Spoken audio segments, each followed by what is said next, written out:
किसी इलाके में कहत साली थी और जानवर सब कुछ खाकर फारिग हो गए थे। मजीद कुछ खाने को रहा ही न था। मवेशी मालिकान बेहद परेशान थे। उस दौरान एक मस्जिद के मौलवी ने जुम्मे के खुतबे में नहायत यकीन के साथ ये बात बताई कि अल्लाह का नाम लेकर यानी बिस्मिल्लाह पढ़कर दरिया को हुक्म दिया जाए तो वो भी नाफरमानी नहीं करता। ये चरवाहे का शायद पहला जुम्मा था। ये बात उसके दिल में उतर गई, यकीन का दर्जा पा गई। उसने वापस आकर अपनी बकरियां खोली और सीधा दरिया पर चला गया। ऊंची आवाज से बिस्मिल्लाहिर्रहमानिर्रहीम पढ़ा और दरिया को कहा वो अपनी बकरियां चढ़ाने जा रहा है, अपने ऊपर से गुजरने दे।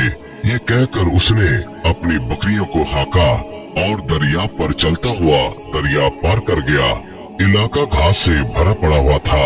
दरख्तों के पत्ते भी सलामत थे क्योंकि किसी को यहाँ तक आने की रसाई नहीं थी। अब तो ये उसका मामूल बन गया कि वो बकरियां पार छोड़कर वापस आ जाता और शाम को जाकर बकरियां वापस ले आता। उसकी बकरियों का वजन दुगना चुगना हो गया। लोग चौंक गए और उससे पूछा कि वो अपनी बकरियों को क्या खिलाता है। वो सीधा साधा और साफ दिल नौजवान था। उसने साफ साफ बात बता दी कि जनाब हम तो दरिया पार करके अपनी बकरियां चराने ले जाते हैं। बात सबने सुनी मगर किसी ने यकीन नहीं किया क्योंकि ये नाकाबिले यकीन बात थी। मगर बात होते होते मौलवी साहब के पास पहुंच गई। मौलवी साहब ने उस चरवाहे को बुलाया और सारा माजरा पूछा।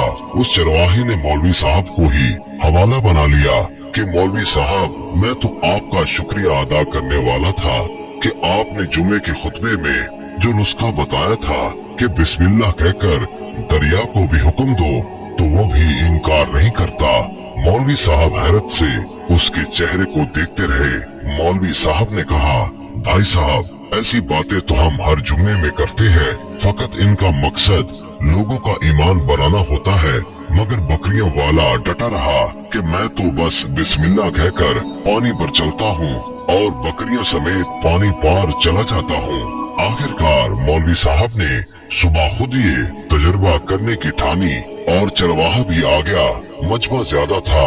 मौलवी साहब ने एक दो बार सोचा कि इनकार कर दूं, मगर वो जो मौलवी साहब को कंधे पर उठा कर लाए थे अब भी जोश खरोश से अल्लाह अकबर के नारे लगा रहे थे और मौलवी साहब के हक में तारीफें कर रहे थे।